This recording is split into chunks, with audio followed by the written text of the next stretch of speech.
యేసుక్రీస్తు నామములో మార్నింగ్ మన్నా అనే ఈ కార్యక్రమానికి మిమ్మల్ని ప్రేమతో ఆహ్వానిస్తున్నాను. రాబోతున్న దినాల్లో దేవుని యొక్క అసాధారణమైన అద్భుతమైన కార్యాన్ని చూడబోతున్నారు. గొప్ప బ్రేక్ త్రూ రాబోతున్నాయి. మిమ్మల్ని వర్తలు చేసి పెంపొందింపజేసి ప్రభు ఆశీర్వదించబోతున్నాను మాట్లాడుతున్నాడు. త్వరలో 2 అద్భుత కార్యం దేవుడు చేయబోతున్నాడు. హల్లెలూయా. ఈరోజు దేవుడు మనకిచ్చిన వాగ్దానం కీర్తన 91:14.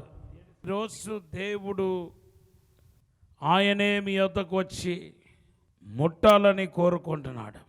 ప్రభు మిమ్మల్ని తాకే సమయం ఇది. ప్రభు మిమ్మల్ని దర్శించే సమయం ఇది. దేవుని యొక్క టచ్ అనేది దేని చూపిస్తుందంటే నీకు దేవుడికి ఉన్న సరి సంబంధాన్ని చూపిస్తున్నాయి. ఒక అన్నోన్ పర్సన్ని, ముక్కు ముఖం తెలియని వ్యక్తిని, ఒకవేళ వయస్సులో చిన్నవాడైనా చిన్నదానైనా మనం వెళ్ళి టచ్ చేయలేం. మనకు బాగా సుపరిచయమైన వ్యక్తులని మనం వెళ్ళి ముడతాం. అంటే యేసు ప్రభు నిన్ను ముడుతున్నాడంటే దాని ఒక ఆత్మీయ అర్థం ఏంటంటే నీకు ఆయనకు సంబంధం ఉందని అర్థం.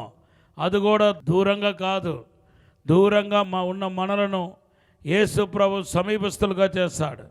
ఎఫెసీ పత్రిక 2:13 పరిశుద్ధ గ్రంథం చెబుతుంది, యేసుక్రీస్తు ఒక రక్తం ద్వారా మన తండ్రికి సమీపస్తులయ్యామని పరిశుద్ధ గ్రంథంలో రాయబడి ఉంది.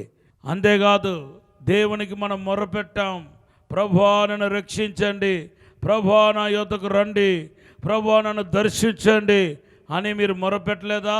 మీ మొరను దేవుడు ఆలకించాడు.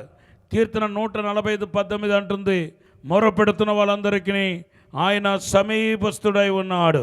ఈ రోజున దేవుని బిడ్డలారా, దేవునికి సమీపంగా ఉన్నారనే దానికి రుచి మీరు దేవునికి పరిచయస్తులే, దేవుడికి మీరు దగ్గర సంబంధులే, దేవుడు మీకు సమీపంగా ఉన్నాడు అనే దానికి రుచి ఏంటంటే ఆయన ఒక తాకిడి. యేసు ప్రభు ఒక తాకిడి. ఆయనకు మనకు ఉన్న సంబంధాన్ని మాత్రం కాదు, ఆ డిస్టెన్స్ని కూడా మనకు తెలియపరుస్తున్నాయి. పరలోకంలో దేవుడు ఉంటూ మనం ఈ భూమిలో ఉన్నాం అనుకోండి, ఎలా దేవుడు ముట్టగలుగుతాడు? ఒక వ్యక్తి ఎక్కడో ఉన్నాడు, అమెరికాలో ఉంటే నేను ముడుతున్నాను అంటే ఎలా కుదురుతుందండి? కదా. సో డిస్టెన్స్ కూడా చూపిస్తుంది. దేవుని యొక్క తాకిడి ఒకవైపు రిలేషన్షిప్ని చూపిస్తే, మరి ఒకటి కారణం ఏంటంటే దేవుని యొక్క తాకిడి డిస్టెన్స్ని చూపిస్తుంది.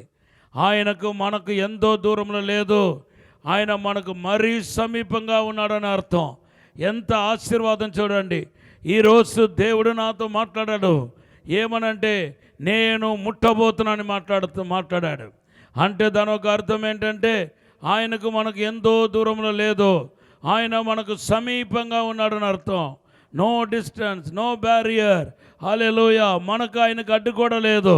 ఆయన మన దగ్గరే ఉన్నాడు, మన మధ్యలోనే ఉన్నాడు, మీ మధ్యలోనే ఉన్నాడు, మీతోనే ఉన్నాడు. ఎంత అద్భుతమైన వార్త ఇది.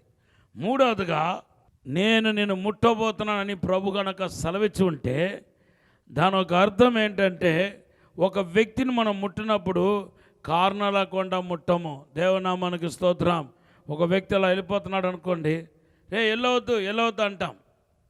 ఇంకా ఆడు వెళ్ళిపోతా ఉన్నాడు అనుకోండి, అప్పుడు వెళ్ళి ఏం చేస్తున్నాడు? ముట్టి నేను వెళ్ళవుతున్నాను కదా, ఎందుకు వెళుతున్నావు అంటాం. అంటే అక్కడ కారణం మనకు కనపడుతుంది. హల్లెలూయా. ఒకవేళ ఒక మనిషి ఇటు తిరిగి ఉన్నాడు అనుకోండి, ఆయన ముట్టి ఇటు తిరిగిరా అంటాం. అంటే దానికి ఒక కారణం ఉంటుంది. హల్లెలూయా. ఒక వ్యక్తి మరొక వ్యక్తిని ముట్టినప్పుడు ఏదో ఒక కారణం ఉందని అర్థం. దేవుడి నామానికి స్తోత్రం. అవును, ప్రభు ఒక వ్యక్తిని ముట్టాలన్నప్పుడు దానికి అనేక కారణాలు ఉన్నాయి. యెషయా ప్రవక్త పెదవులను అగ్ని రూపంలో, నెప్పు రూపంలో వచ్చి ముట్టాడు. దాని ఒక అర్థం ఏంటంటే ఆయన పరిశుద్ధపరచబోతున్నాను అర్థం, శుద్ధి చేయబోతున్నాను అర్థం.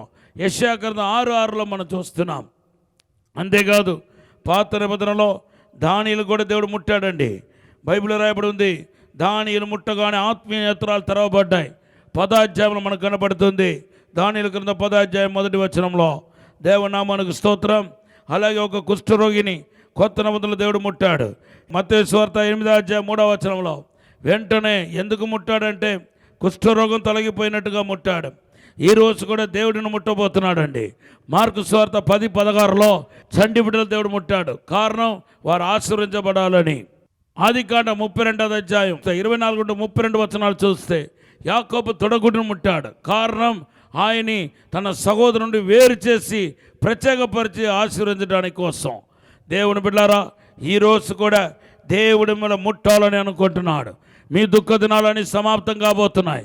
మీ తెగులు శాపము విరగబోతున్నాయి. ఎవరెవరైతే ఆర్థిక ఇబ్బందుల చేత అప్పుల సమస్యల చేత బాధపడుతున్నారో మిమ్మల్ని దేవుడు ముట్టబోతున్నాడు.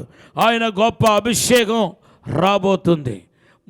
చివరిగా ఒక వ్యక్తిని దేవుడు ముట్టినప్పుడు దాని యొక్క అర్థం ఏంటంటే ఆ వ్యక్తితో ఏదో సంభాషణ చేయబోతున్నాను అర్థం. ఇప్పుడు ఒక వ్యక్తి నిలబడిన అనుకోండి, ముట్టి ఇదిగో నేను మీకు చెప్తున్నాను చూడు అంటాం కదా. ముడుతున్నాడు అంటే అర్థం ఏంటంటే నీతో ఏదో చెప్పబోతున్నాను అర్థం, ఏదో ఒక మెసేజ్ ఇవ్వబోతున్నాను అర్థం, ఏదో ఒక హెచ్చరిక ఇవ్వబోతున్నాను అర్థం. ఈరోజు దేవుని యొక్క తాకిడిలో ఉన్న ప్రత్యేకతను మీరు గుర్తించారు. దేవుడు మనం ముట్టాలని కోరుకుంటున్నాడు. ఓ థ్యాంక్ యూ జీసస్. దేవుడు ముట్టినప్పుడు మొదటి అర్థం ఏంటంటే ఆయన మీకు సమీపంగా ఉన్నాను అర్థం. రెండవది దేవుడు ముట్టినప్పుడు అర్థం అంటే ఆయనకు మీరు పరిచయిస్తున్న అర్థం. మూడవది దేవుడు మనం ముట్టినప్పుడు ఆయన దూరంగా లేడు, డిస్టెన్స్ మనకు తెలియపరుస్తుంది. దేవుడు ముట్టినప్పుడు ఏదో కారణాలు ఉందని అర్థం. ఐదవదిగా దేవుడు ముట్టినప్పుడు దాని ఒక అర్థం ఏంటంటే దేవుడు ఏదో పలుకోబోతున్నాడు, ఏదో తెలియపరచబోతున్నాను అర్థం. ఈరోజు దేవుని యొక్క తాకిడి మీరు చూడాలి. మీ కొరకు ప్రార్థన చేయబోతున్నాను. మహాపరిశుద్ధమైన పరలోక తండ్రి, నీకు వందనాలు, స్తోత్రాలు ప్రభువా. మమ్మల్ని ముట్టుమని అడుగుతున్నాను తండ్రి. శక్తి చేత కాదు, బలమ చేత కాదు, ఆత్మధురుడి ఈ సమస్య జరుగుతున్నారు ప్రభువా. మీరు ముట్టండి ప్రభువా. మీరు ముడితే మాకు విడుదల కలుగుతాయి. యేసుక్రీస్తు నామములో ఇప్పుడే నీ తాకిడి కలుగునగాక. యేసు నామములో ఇప్పుడే తాకండి ప్రభువా. యేసు నామములో ఇప్పుడే విడుదల దయచేయండి ప్రభువా. మీరే ముట్టుమని తాక్కుమని యేసు నామములో అడిగి వేడుకుంటున్నాము తండ్రి. Amen, amen, amen. Have a blessed day. ఈ యొక్క వర్తమానం ద్వారా మీరు ఆశీర్వదించబడితే అనేకులకు షేర్ చేయండి. God bless you.